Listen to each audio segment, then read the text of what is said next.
Movie start होती है उसी शहर से जो हमें पिछले पार्ट में दिखाया गया था और हमें वो सब कुछ दिखाया जाता है जहाँ से ये सारी कहानी शुरू हुई थी। सबसे पहले हम उस आदमी को देखते हैं जिसकी पिछले पार्ट में मौत हो गई थी। उसका नाम ली है। ली एक प्लेग्राउंड में बेसबॉल का मैच देखने जाता है जहाँ हमें पिछली मूवी के बाकी कैरेक्टर्स भी नजर आते हैं। मैच के दौरान उन सब की नज़र आसमान पर पड़ती है। वह देखते हैं कि एक आग का गोला ज़मीन की तरफ बढ़ रहा है जिसकी वजह से सब लोग अपने अपने घरों की तरफ जाना शुरू कर देते हैं। औरत बच्चों को गाड़ी में बिठा रही होती है तो लड़की जिसका नाम रेगन है वह कहती है मैं ली के साथ जा रही हूँ। औरत बाकी दोनों लड़कों को गाड़ी में बिठाती है और रेगन ली के साथ चली जाती है।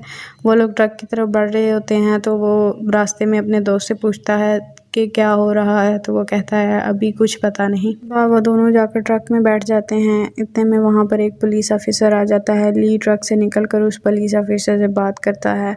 इसी दौरान एक क्रिएचर आकर पुलिस ऑफिसर की गाड़ी पर हमला कर देता है। ये देखकर ली अपने ट्रक की तरफ दौड़ लगा देता है। दूसरी तरफ हम औरत को देखते हैं जो कि बच्चों को लेकर गाड़ी में रोड पर आ गई थी। उसके आगे वाली गाड़ी पर भी एक क्रिएचर हमला कर देता है जिसको देखकर वो घबराकर वहां से गाड़ी निकालती है और तेजी से आगे बढ़ाना शुरू कर देती है। हम देखते हैं कि उन क्रिएचर्स ने पूरे शहर पर हमला कर दिया है। ली और रेगन दोनों ट्रक में बैठे हुए थे। रेगन बाहर सारा हंगामा देखकर ट्रक से बाहर निकल आती है और ली भी उसके पीछे दौड़ता है। वो उसे पकड़कर एक फार्मेसी में ले जाता है जहां और लोग भी छुपे हुए थे।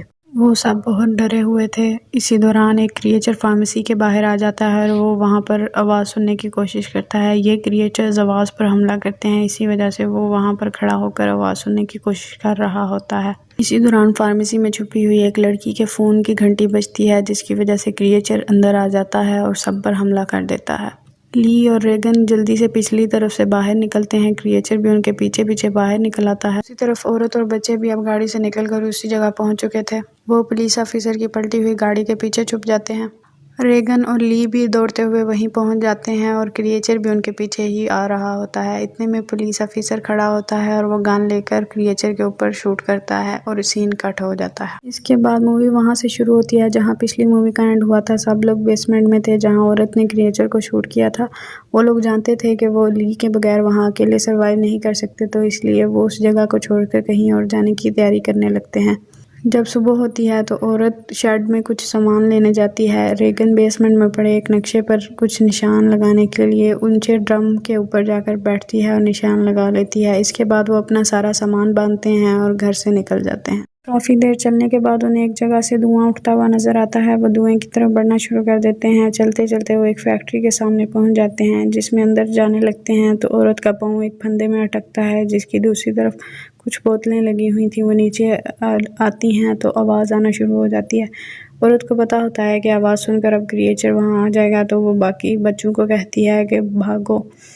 वो सब लोग भागना शुरू कर देते हैं। भागते हुए लड़के का पाँव एक बेयर ट्रैप में आ जाता है जिसकी वजह से उसकी टांग जख्मी हो जाती है और वो तकलीफ की वजह से चिल्लाना शुरू कर देता है। औरत उसको चुप कराने की कोशिश करती है। इसी दौरान एक क्रिएचर वहां पहुंच जाता है। वो उन पर हमला करने लगता है तो रेगन जल्दी से माइक्रोफोन के आगे अपनी हेयरिंग एड लगाती है तो क्रिएचर के सर में दर्द शुरू हो जाता है तो औरत जल्दी से गन उठाकर उसको शूट कर देती है। ये सारा मामला फैक्ट्री में एक खड़ा एक आदमी अपनी दूरबीन से देख रहा था। के बाद वो सब जल्दी से उठते हैं और फैक्ट्री के अंदर दाखिल हो जाते हैं। सारे हंगामे की वजह से एक और क्रिएचर भी वहां पहुंच चुका था। जब वो अंदर जाते हैं तो जो आदमी पहले वहां पर सब कुछ देख रहा था वो भी उन्हें वहां मिलता है। वो लड़के को जल्दी से अपने कंधे पर रखता है और सब लोग फैक्ट्री के अंदर दौड़ लगा देते हैं। आदमी उनको एक बेसमेंट में ले जाता है और वहां पर एक साउंड प्रूफ वॉल्ट होता है जिसके अंदर वो जाकर छुप जाते हैं। जब वो वॉल्ट में बैठे होते हैं तो बाहर कोई आवाज़ नहीं जाती जिसकी वजह से क्रिएचर वहां से चला जाता है। आदमी उनसे कहता है कि तुम लोग यहाँ पहुँच तो गए हो लेकिन मैं तुम लोगों की मदद नहीं कर सकता क्योंकि मेरे पास खाना और पानी दोनों ख़त्म होने वाले हैं। जब वो आदमी मास्क नीचे करता है तो हमें पता चलता है कि वो आदमी ली का दोस्त जो मूवी में हमने पहले देखा था वही है। उसका नाम अहमद है। औरत उसको दिखाती है कि उनके पास एक छोटा बच्चा है और उनके पास जाने के लिए और कोई ठिकाना नहीं, जिस पर आदमी उनका थोड़ी देर रुकने के लिए राजी हो जाता है। इसके बाद औरत लड़के के जख्म की मरहम पट्टी करती है और उसको बिस्तर पर लेटा देती है। उसको बहुत तकलीफ हो रही होती है जिसकी वजह से रेगन रेडियो का हेडफोन उसके सर पर लगा देती है ताकि उसका ध्यान बढ़ सके। इसके बाद औरत उस आदमी से बात करती है जिस पर उसे पता चलता है कि उन क्रिएचर्स की वजह से उस आदमी की फैमिली की मौत हो चुकी है। इसी दौरान रेडियो पर एक गाना लग जाता है जिसकी वजह से लड़का उठता है और अपनी माँ को हेडफोन देकर सुनाता है। औरत कहती है शायद इस गाने का मतलब यही है कि और लोग भी बाहर मौजूद हैं और वो लोगों को सिग्नल दे रहे हैं। आदमी कहता है कि मुझे ऐसा नहीं लगता क्योंकि ये सेम गाना पिछले 4 महीने से इस रेडियो पर चल रहा है। जो गाना उन्होंने रेडियो पर सुना था उसका नाम था बियॉन्ड द सी, जिसका मतलब है समंदर के पार। जब रात होती है तो रेगन अपने भाई को बताती है कि इस गाने में एक मैसेज है कि समंदर के पार अभी लोग हैं। वो कहती है कि मैं उनकी तलाश में जा रही हूँ, जिस पर वो लड़का उसे कहता है कि तुम ऐसा नहीं करोगी वरना मैं मॉम को बता दूंगा। लेकिन जब वो लड़का सो जाता है तो रेगन अपना सामान बांधकर वहाँ से चली जाती है और उस पीछे एक चिट छोड़ कर जाती है जिस पर लिखा होता है सुनते रहना। का सारी बात अपनी मदर को बताता है तो उसकी मदर उस आदमी से रिक्वेस्ट करती है कि वो रेगन को ढूंढने जाए और उसको घर वापस ले आए। दूसरी तरफ हम रेगन को देखते हैं जो कि रेलगाड़ी की पटरी पर चलते चलते वहाँ पर एक खड़ी ट्रेन के पास पहुँचती है और वो उस ट्रेन के अंदर जाती है जहाँ पर बहुत सी सड़ी हुई लाशें गिरी होती हैं। वो उस ट्रेन के मेन कैबिन का दरवाज़ा खोलने की कोशिश करती है और वहाँ पर फर्स्ट एड बॉक्स लगाता है जिसको उतारने की कोशिश करती है। दरवाजे के पीछे ड्राइवर की लाश होती है जो नीचे गिरती है और उसकी आवाज़ की वजह से वहाँ पर एक क्रिएचर आ जाता है। रेगन जल्दी से माइक्रोफोन के साथ अपनी हेयरिंग एड मशीन लगाती है और क्रिएचर को शूट करती है, लेकिन एक गोली लगने की वजह से उसकी मौत नहीं होती। रेगन दोबारा एक हाथ से गन लोड करने की कोशिश करती है लेकिन उससे गन लोड नहीं हो रही होती। इस पर वो हार मान लेती है और अपनी मौत का इंतज़ार करती है, लेकिन पीछे से वो आदमी आ जाता है और वो उस क्रिएचर को गोली मारता है। की वजह से क्रिएचर मर जाता है, लेकिन सारे शोर की वजह से वहाँ पर एक और क्रिएचर आ जाता है। आदमी जल्दी से रेगन को लेकर स्टेशन के ऑफिस में जाकर छुप जाता है। वो रेगन को कहता है कि वापस मेरे साथ चलो, लेकिन वो नहीं मानती। वो कहती है कि समंदर के पार और लोग हैं और मुझे इस बात का पूरा यकीन है। मैं उन सब की मदद करना चाहती हूँ और इन क्रिएचर्स का मिलकर मुकाबला करना चाहती हूँ। वहाँ छुपे हुए ही उनको रात हो जाती है और अगली सुबह जब वो उठती है तो वो देखती है कि उसकी हेयरिंग एड और रेडियो वहाँ पर नहीं होता, जिस पर उसे लगता है कि आदमी ने उसे धोखा दिया है और वो उसकी मशीन और रेडियो लेकर चला गया है। वो बाहर जाकर अपना रेडियो और हेयरिंग एड ढूंढती है और नाउम्मीद होकर वहाँ बैठी होती है। इतने में आदमी आ जाता है और वो उसके कंधे पर थपकी देता है और उसे बताता है कि मैं थोड़ा आगे गया था तो वहाँ पर मुझे एक बोर्ड नज़र आई है। तरफ हम औरत को देखते हैं, वो बेसमेंट से बाहर निकलती है तो लड़का उसके पीछे बाहर निकल आता है। वो उसको बताती है कि वो उसके जख्म के लिए दवाइयाँ लेने जा रही है क्योंकि दवाइयों के बगैर उसके जख्म में इन्फेक्शन हो सकता है। इसके बाद वो वहाँ से चली जाती है और लड़का बेसमेंट में वापस चला जाता है। दूसरी तरफ रेगन और वो आदमी उस जगह पहुँच जाते हैं जहाँ कश्तियाँ खड़ी होती हैं। वो उस जगह का मुआयना कर रहे होते हैं कि इसी दौरान उनको कुछ आवाज़ आती है। दूसरी तरफ लड़का छोटे बच्चे को बेसमेंट में सुलाकर बेसमेंट से बाहर आ जाता है और फैक्ट्री में घूम रहा होता है, जबकि उसकी मदर मेडिकल स्टोर में ज़रूरत की दवाइयाँ और ऑक्सीजन टैंक जो उन्हें छोटे बच्चे के लिए चाहिए होता है वो जमा कर रही होती है। उन्हें उस जगह पर एक छोटी बच्ची नज़र आती है। अहमद उसके पास बैठता है तो वो बच्ची जल्दी से उसके गले में एक जाल बांध देती है जिसके साथ बहुत सारे सोडा कैंस लगे हुए थे। अगर वो ज़रा भी हरकत करता तो उसमें से बहुत आवाज़ आती।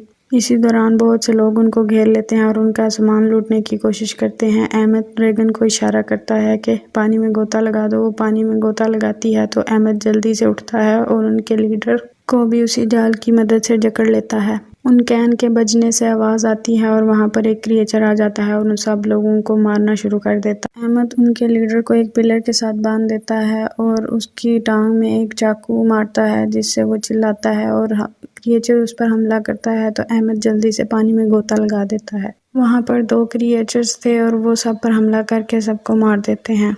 इसके बाद उन 2 क्रिएचर्स में से एक क्रिएचर पानी में छलांग लगाता है ताकि वो अहमद पर हमला कर सके, लेकिन उस क्रिएचर को तैरना नहीं आता जिसकी वजह से वो पानी में डूबकर मर जाता है। इतने में रेगन भी एक कश्ती पर आती है और वो अहमद को ऊपर खींच लेती है और वो दोनों मिलकर एक जजीरे पर चले जाते हैं। अहमद और रेगन जजीरे का मुआयना करते हैं तो उन्हें वहाँ पर कुछ लोग नज़र आते हैं। वो लोग उनकी मदद करते हैं और उन्हें कपड़े और खाना देते हैं। जब वो लोग वहाँ पर बैठे होते हैं तो अहमद के पास एक आदमी आकर बैठता है और उससे पूछता है कि तुम लोग कैसे यहाँ पहुँचे। तो अहमद उसे बताता है कि इस लड़की की वजह से हम लोग यहाँ पहुँचे हैं। फिर वो आदमी उसे बताता है कि जब क्रिएचर्स ने शहर पर हमला किया था तो हमें पता चला कि वो क्रिएचर्स तैर नहीं सकते, तो इस आइलैंड पे हमने आने का फ़ैसला किया, लेकिन सारे शोर शराबे की वजह से चंद ही लोग सर्वाइव कर सके। अगले दिन अहमद बीच पर जाता है तो उसे वहाँ पर कुछ आवाज़ आती है। वो जाकर देखता है तो उसे वहाँ पर एक खाली बोट नज़र आती है। फिर उसे याद आता है कि रात को जो 2 क्रिएचर्स ने हमला किया था उनमें से एक क्रिएचर इस बोट पर था। वो भागता हुआ जाता है और लोगों को वार्न करने की कोशिश करता है, लेकिन उसके पहुंचने से पहले ही क्रिएचर वहां पहुंच जाता है और सब लोगों पर हमला करना शुरू कर देता है। जो आदमी रात को अहमद के साथ बात कर रहा था वो रेगन और अहमद के साथ अपनी गाड़ी में बैठता है और मुसलसल हॉर्न बजाकर क्रिएचर का ध्यान अपनी तरफ करता है और उसको घरों से दूर ले जाता है।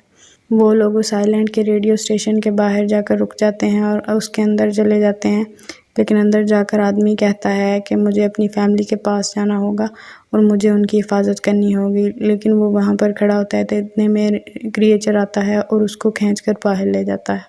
इसके बाद अहमद और रेगन रेडियो स्टेशन के अंदर चले जाते हैं और क्रिएचर भी वहाँ पर आ जाता है और आवाज़ सुनने की कोशिश कर रहा होता है। अहमद और रेगन खामोशी से कंट्रोल रूम में जाने की कोशिश करते हैं, लेकिन आवाज़ बहुत ज़्यादा आ रही होती है और क्रिएचर अलर्ट हो जाता है। दूसरी तरफ हम औरत को देखते हैं जो कि वॉल्ट में बैठी होती है, लेकिन पहले जब वो वॉल्ट में बैठी थी तो हड़बड़ी में बाहर ही दवाइयाँ छोड़ रही थी। उसे लगता है कि क्रिएचर अब चला गया होगा। वो बाहर निकलती है, दवाइयों का बैग उठाने लगती है तो पीछे से क्रिएचर आ जाता है। जब कंट्रोल रूम का दरवाज़ा खोलती है तो उसकी आवाज़ आती है और क्रिएचर उसकी तरफ बढ़ने लगता है, लेकिन अहमद उस पर हमला करता है जिसकी वजह से क्रिएचर का ध्यान उसकी तरफ बढ़ जाता है और रेगन जल्दी से कंट्रोल रूम में चली जाती है। फिर हम औरत को देखते हैं जो जल्दी से वॉल्ट में जाने की कोशिश करती है, लेकिन क्रिएचर भी पहुंच जाता है और उसको दरवाज़ा बंद करने से पहले ही वहां पर हमला कर देता है। लेकिन वॉल्ट का दरवाज़ा बहुत छोटा होता है और क्रिएचर से अंदर आने नहीं होता और वो अपने पंजे के साथ ही उन पर हमला करने की कोशिश करता है। रेगन